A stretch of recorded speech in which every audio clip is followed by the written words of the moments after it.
Livre de Romains, chapitre 12. Je vous exhorte donc, frères, par les compassions de Dieu, à offrir vos corps comme un sacrifice vivant, saint, agréable à Dieu, ce qui sera de votre part un culte raisonnable.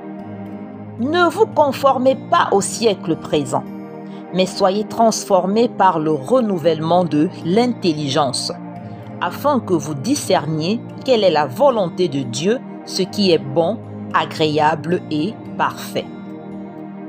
Par la grâce qui m'a été donnée, je dis à chacun de vous de n'avoir pas de lui-même une trop haute opinion, mais de revêtir des sentiments modestes selon la mesure de foi que Dieu a répartie à chacun. Car, comme nous avons plusieurs membres dans un seul corps, et que tous les membres n'ont pas la même fonction, ainsi, nous qui sommes plusieurs, nous formons un seul corps en Christ, et nous sommes tous membres les uns des autres. Puisque nous avons des dons différents, selon la grâce qui nous a été accordée, que celui qui a le don de prophétie l'exerce selon l'analogie de la foi, que celui qui est appelé au ministère s'attache à son ministère, que celui qui enseigne s'attache à son enseignement et celui qui exhorte à l'exhortation. Que celui qui donne le fasse avec libéralité, que celui qui préside le fasse avec zèle, que celui qui pratique la miséricorde le fasse avec joie. Que la charité soit sans hypocrisie. Ayez le mal en horreur, attachez-vous fortement au bien. Par amour fraternel, soyez pleins d'affection les uns envers les autres.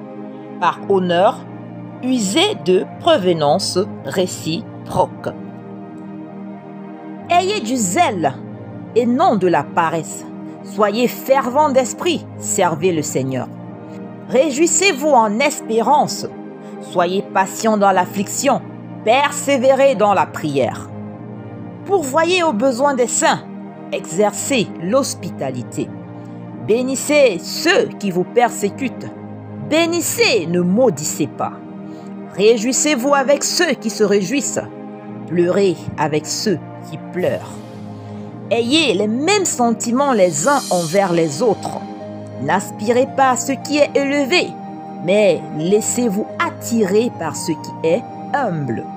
Ne soyez point sages à vos propres yeux. Ne rendez à personne le mal pour le mal. Recherchez ce qui est bien devant tous les hommes. S'il est possible, autant que cela dépend de vous, soyez en paix avec tous les hommes.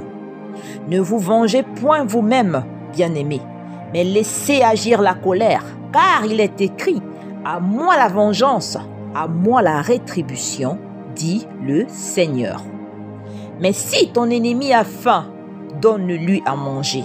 S'il a soif, donne-lui à boire, car en agissant ainsi, ce sont des charbons ardents que tu amasses sur sa tête. Ne te laisse pas vaincre par le mal, mais surmonte le mal par le bien.